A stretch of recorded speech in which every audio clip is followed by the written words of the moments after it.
모닝 인사이트 시간입니다. 요일별로 전문가들의 시각 함께 들어보고 있는데요. 화요일인 오늘은 김덕진 IT 커뮤니케이션 연구소의 김덕진 소장님 함께 모셨습니다. 소장님 안녕하세요. 네, 안녕하세요. 반갑습니다. 김덕진입니다. 네, 오늘은 또 어떤 인공지능과 관련된 이야기 준비하셨을까요? 네, 오늘은요. AI 기술이 계속 정교해지고 있잖아요. 네. 그래서 이게 AI는 안전성에 대한 우려도 커지고 이러다 보니까 이 세계 정상급 인사들 또 주요 빅테크 기업들이 영국의 한 자리에 모여서 AI 안전 정상회의라는 것을 했습니다. AI를 둘러싼 국제사회 분위기가 확실히 예전과 좀 다르다는 느낌이 들어서요. 네. 오늘은 그 이야기 좀 해보려고 합니다. 네, 그렇군요. 말씀 주신 대로 이제 영국에서 AI 안전 정상회의가 처음으로 1박 2일 일정으로 열렸는데요. 네. 앞으로도 뭐 계속 주기적으로 진행이 된다고 하니까요. 일단 이 정상회의가 열린 거에는 어떤 배경이 좀 있다고 보시나요? 일단 두 가지를 얘기해야 될 것 같아요. 첫 번째는 역시 이 AI에 대해서 전 세계적으로 이제 함께 논의를 해야 된다라는 관점이 있습니다. 네. 이게 왜 중요하냐면 기존에는 우리가 알고 있는 미국의 빅테크 회사들이 거의 지금 이 AI에 관련된 주도권을 다 가지고 있죠. 뭐 오픈 AI부터 시작해서 마이크로소프트라든지 뭐 아니면 구글이라든지 생각해보면 다 미국 회사들이고 그렇죠. 그리고 네. 또 이제 그 어떤 AI를 사용하는 거에 대한 가이드라인은 역시도 기업들이 가지고 있었다는 겁니다. 그래서 이제 이것에 대해서 단순히 기업이 아니라 이제 이 AI의 영향력이 국가적인 영향력이 되다 보니까 이 국가에서 어느 정도 전 세계적으로 함께 논의해야 되는 거 아니냐라는 네. 게 하나 있었고요. 그다음에 두 번째로 이게 영국에서 개최됐잖아요. 그 영국의 리더십에 대한 이야기를 좀 해야 될 것 같아요. 네. 이번에 또 회의 장소가 좀 재밌는 장소인데 브래칠리 파크라고 하는 데가 있습니다. 근데 이번에 여기가 어디냐면은 예전에 그 세계 2차 대전 예전이라고는 좀 그렇군요. 어쨌든 아주 좀 오래전이긴 하지만 세계 2차 대전 시기에 독일군에 애니그마라고 하는 암호가 있었어요. 네. 그 암호를 못 풀어가지고 계속 이 연합군이 고생을 했었는데 그때 이 암호를 해독한 곳이 바로 이 브래칠리 파크라고 하는 곳이고, 그러니까 네. 어떻게 보면 영국의 컴퓨터공학의 발상지라고 볼 수 있을 것 같습니다.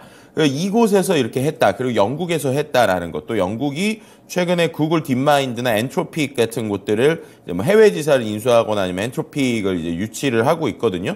그런 부분에 있어서 영국이 우리가 이제 이런 그 기술적인 면에서 이제 뒤처지는 부분이 어느 정도 있더라도 네. 그 안에서의 리더십, 그러니까 규제나 가이드라인을 가져가겠다라는 관점도 좀 보여주는 것 같아요. 특히나 이제 리시 수닉 이제 영국 총리가 이걸 좀 주도해서 진행한 건데 네. 영국 총리가 지금 우리나라뿐만 아니라 여러 곳들에 있는 데들이 함께 모이자라고 제안을 한 거거든요.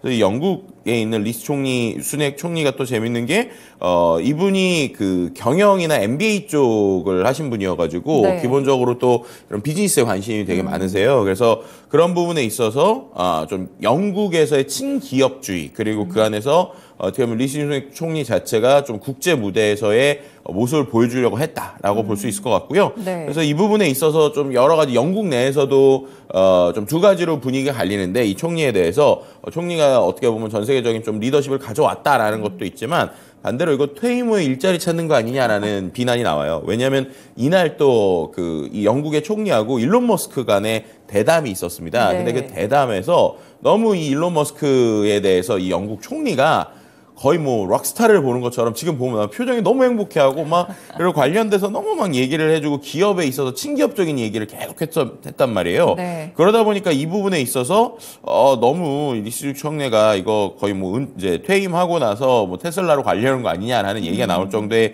이야기가 나왔고요. 또 반대로 얘기하면 그만큼 이 일론 머스크나 기업인들에 대한 이야기들을 아주 경청했다. 뭐 이렇게 같이 말씀드릴 수도 있을 것 같습니다. 네, 그렇군요. 이번에 있었던 정상회의에서 결국에는 이제 장소와 관련된 블랙칠리 선언이 또 채택이 됐다고 하는데 AI가 심각한 피해를 초래할 수 있다는 내용이 담겼다고 네. 해요. 사실 이 부분이 좀 어떤 의미가 있는지도 궁금하고 한계도 좀 있었다 이런 지적도 있더라고요. 네, 이제 말씀하신 것처럼 실제로 이번에 브래칠리 선언이 어떻게 보면 뜻을 같이 하는 국가들 그리고 기업들이 새로운 AI 모델을 출시하기 전에 네. 이제 안전성을 엄격하게 평가해야 된다는 원칙에 동의를 한 거예요.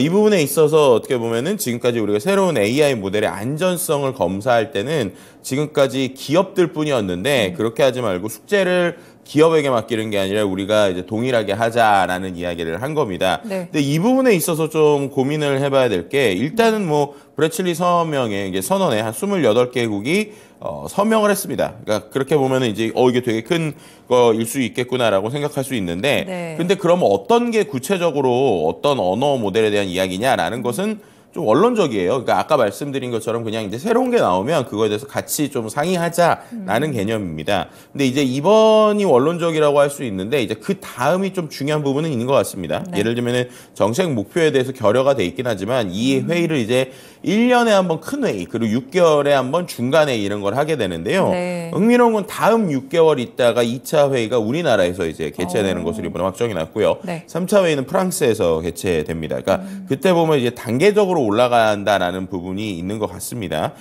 그래서 이제 그 다음에 과연 우리나라에서 어떠한 논의가 나올 것인가가 또 관심을 갖게 되는 부분이고요. 그리고 또 근데 이게 또 우리 입장에서는 좀 하나 고민을 해봐야 될 게 결국 지금 나온 게 새로운 언어 모델이 나왔을 때 가이드라인을 잡는다는 거잖아요. 네. 반대로 얘기하면 지금까지 나온 언어 모델에 대해서는 뭔가 컨트롤하기 좀 어려운 부분이 있다는 거예요. 그럼 결국엔 이게 어떻게 보면은 정말 가이드라인과 전 세계적으로 많은 곳들에 대해서 어떻게 보면 우리가 규제하겠다라고 볼 수도 있지만 네. 반대로 하나의 이제 어떻게 보면은 이제 우리가 뭐라죠? 넘어올 수 없는 이러한 하나의 담을 치는 거다라고도 볼 수 있는 것 같아요. 그러니까 이미 나와 있는 기업들은 이거에 대해서 규제를 받지 않는데 새롭게 나오는 것들은 이제 이런 규제를 받게 되니까 일종의 이게 또 울타리가 되는 것이 아니냐라고 하는 이야기도 좀 같이 나오고 있다 이렇게 말씀드릴 수 있을 것 같습니다. 네, 이번에 그 블레칠리 선언에서 프론티어 AI라는 네. 개념도 등장을 했다고 하는데 이거는 뭔가요? 그러니까 프론티어 AI, 그러니까 미래 AI 뭐 이런 뜻이 될 수도 있겠죠. 그러니까 그게 뭐 요즘에 우리가 말하는 챗 GPT 같은 사람 이제 어떤 챗 GPT 같은 앱에서부터 시작하는 거라고 보시면 될 것 같습니다. 네. 그러니까 우리가 대규모 언어 모델이라고 하는 이른바 이제 어떻게 보면 대형 데이터를 가지고 하는 정말 사람처럼 자연스럽게 얘기하는 것들이 이제 시작인데 그럼 그게 이제 향후에 어떻게 될 것인가라고 할 때 이른바 이제 우리가 AGI라고 하는데 범용 인공지능이라고 하는 거죠. 네. 쉽게 말하면 우리가 영화에서 보는 인공지능이라고 생각하시면 됩니다. 뭐 이것저것 다 물어보면 대답도 하고 여러 가지 뭐 움직임에 대한 컨트롤도 하고 이런 것들인데요. 이제 그런 애들이 아직은 도달하지 못했지만 지금 너무나도 AI 기술이 빠르게 진화하다 보니까 결국엔 이것도 이제 프론티어 AI 같은 것들이 나오는 것이 아니냐라는 이야기가 나오는 것이고요. 그러다 보니까 잠재적 위험성 그리고 개발 속도에 대한 것들을 지금부터 우리가 같이 좀 제어하면서 나가자라고 하는 것들이 이른바 이제 프론티어 AI라는 개념이다 이렇게 말씀드릴 수도 있을 것 같습니다. 네, 그렇군요. 이 중국 측에서도 블레칠리 선언에 서명을 하기는 했는데 네. 일부 부분 그러니까 AI 제품의 안전성 검사 부분에서는 합의를 하지 않았더라고요. 요거는 좀 어떻게 봐야 될까요? 이거를 좀 두 가지로 볼 수 있을 것 같은데요. 그럼 이제 중국이 아예 참여를 안 하려고 하는 거냐 아니면 어떻게 되는 거냐라고 볼 수 있는데 또 여기서 좀 한 가지 생각을 해볼 거는 중국이 참여를 안 하려고 하는 거냐 아니면은 다른 나라들이 중국의 참여를 막는 거냐라는 네. 이 두 가지의 맥락이 있습니다. 이게 어떤 얘기냐면요. 일단은 이번에 있었던 행사 자체의 안전정상회의에 중국을 초대할 것이냐 말 것이냐를 갖고도 영국 내에서 상당히 논란이 있었다고 해요. 왜냐하면 이 어떻게 보면은 지금 중국이라는 그 국가가 분명히 AI 기술로는 상당한 수준에 이르렀습니다.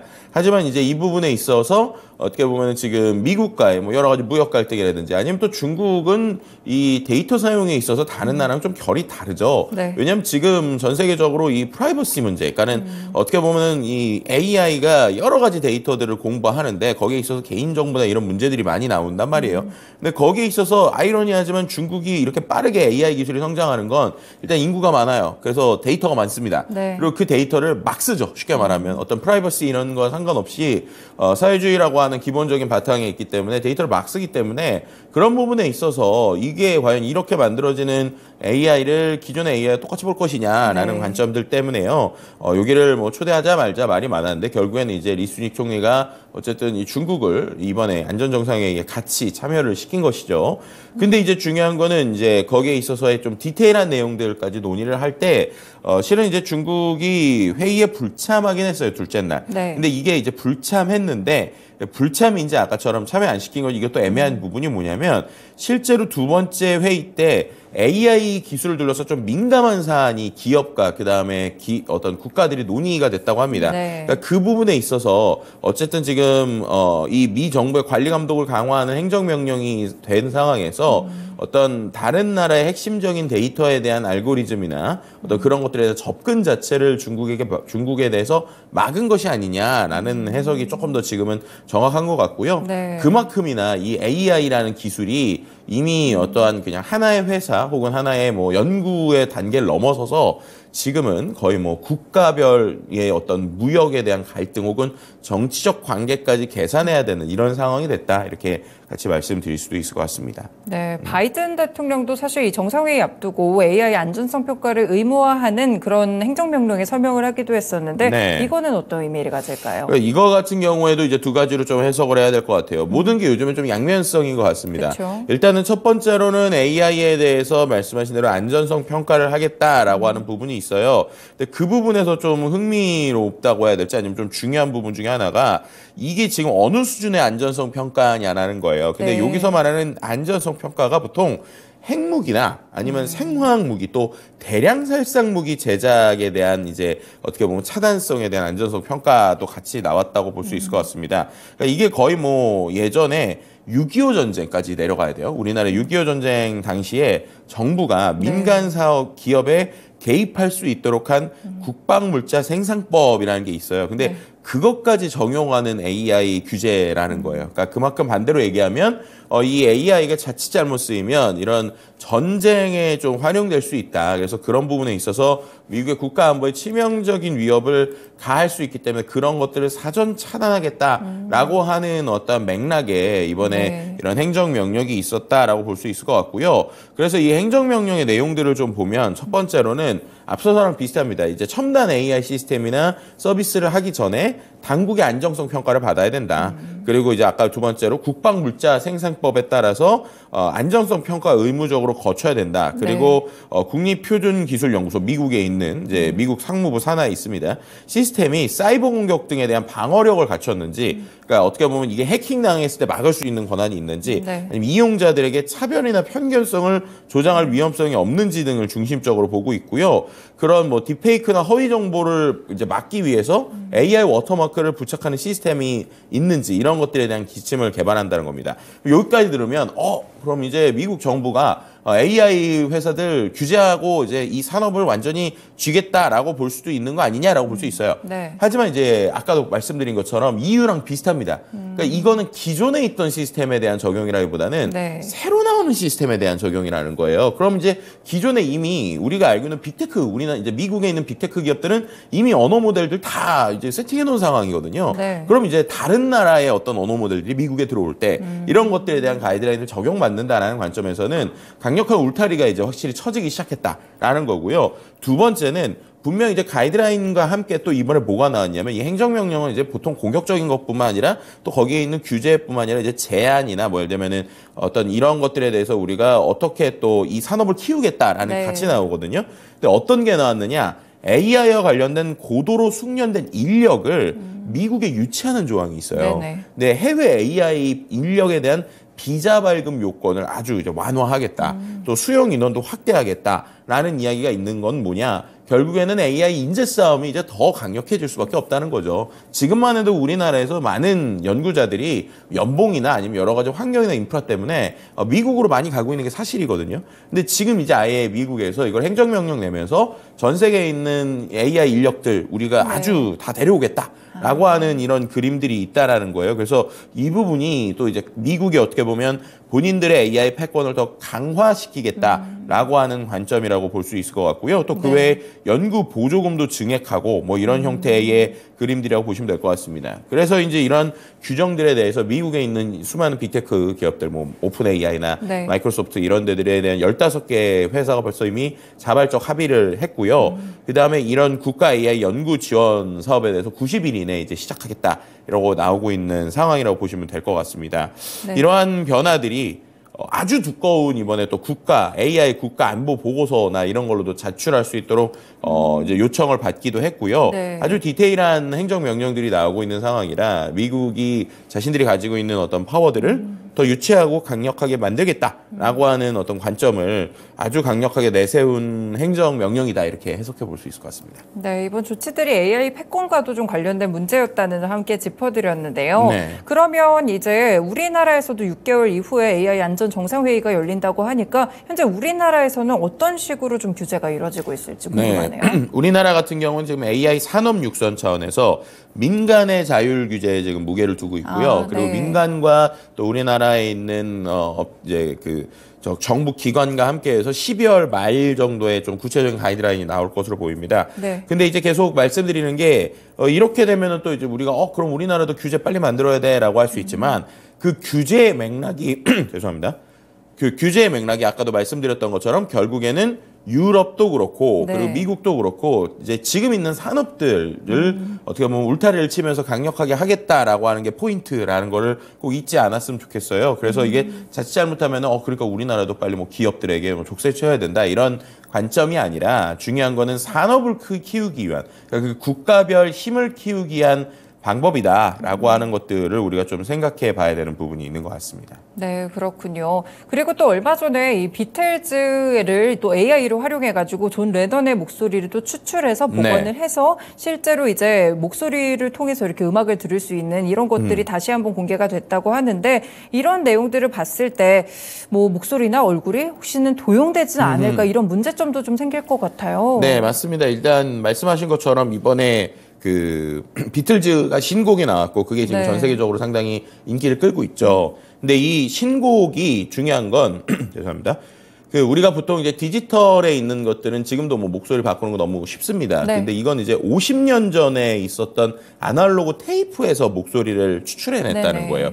추출해내놓은 거예요. 40년 전입니다. 자, 40년에 있는 거를 추출해냈고 그거를 지금에 있는 사람들과 같이 노래를 부르거나 혹은 거기에 있는 음악을 같이 뒤집어 씌우는 이러한 것들을 보여준 건데요. 결국에는 이제 옛날과 지금이 자연스럽게 연결될 수 있는 수준까지 기술이 올라왔다라는 게 이제 놀라운 부분이죠. 근데 지금 앵커께서 말씀 주신 것처럼 그럼 이게 이제 도용될 수 있는 부분이 없느냐 상당히 있는 상황이죠. 반대로 얘기하면 네. 심지어 이제 딥페이크라고 해서 얼굴도 다 도용하다 보니까 뭐 지금에 있는 뭐 바이든 미국 대통령이 본인이 하지도 않았던 얘기들을 하는 것들을 실제로 네. 이번에 행정명령할 때 영상을 보여주기도 했었는데요. 맞아요. 아직까지 이거를 기술로 막기는 쉽지 않고요. 결국에는 이제 지금은 좀 인간의 어떠한 어떻게 보면 자신들의 이렇게 좀 생각들 그리고 네. 자신들이 갖고 있는 어떤 좀 자존 이제 자신이 할 수 있는 어떤 기본적인 가이드라인들을 만들고 있는 상황이고 결국 규제는 이런 부분에서는 좀 막는 부분이 필요하지 않나 이렇게 말씀드릴 수도 있을 것 같습니다. 혹시 또 전쟁에 인공지능이 활용되지는 않을지 우려스럽네요.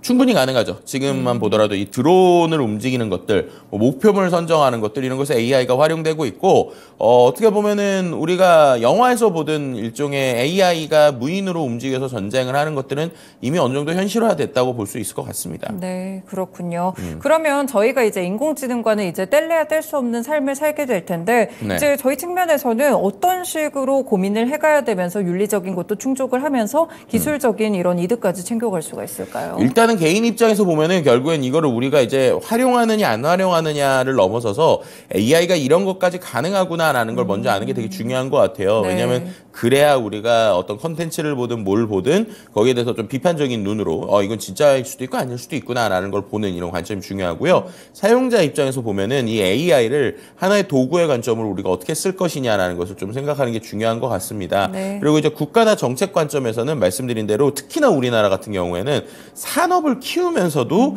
그 안에서 어느 정도의 가이드라인을 특히나 이 개인정보와 관련된 가이드라인을 잘 잡아가는 일종의 묘가 좀 필요하다 이렇게 네. 같이 말씀드릴 수도 있을 것 같습니다. 네, 알겠습니다. 오늘 인공지능 또 안전 정상회의와 관련된 내용들과 규제에 대해서 함께 알아봤습니다. 말씀 고맙습니다. 네, 감사합니다. 네, 오늘 이렇게 모닝 인사이트 시간은 김덕진 IT 커뮤니케이션 연구소의 김덕진 소장님과 함께했습니다. 공매도 전격 금지로 우리 증시 단숨에 2,500선을 회복했는데요. 사상 최대 상승률이었습니다. 과연 오늘은 이에 대한 선별이 이루어질지 혹은 분위기를 타고 갈지 잘 살펴보시면서 좋은 투자 전략 가져가시면 좋을 것 같습니다. 지금까지 다양한 투자 판단에 도움이 되는 말씀들 함께 전해드렸는데요. 특정 종목의 상승 하락을 보장하지는 않습니다. 모닝쇼 마치겠습니다. 오늘 하루 성공 투자하세요. 고맙습니다.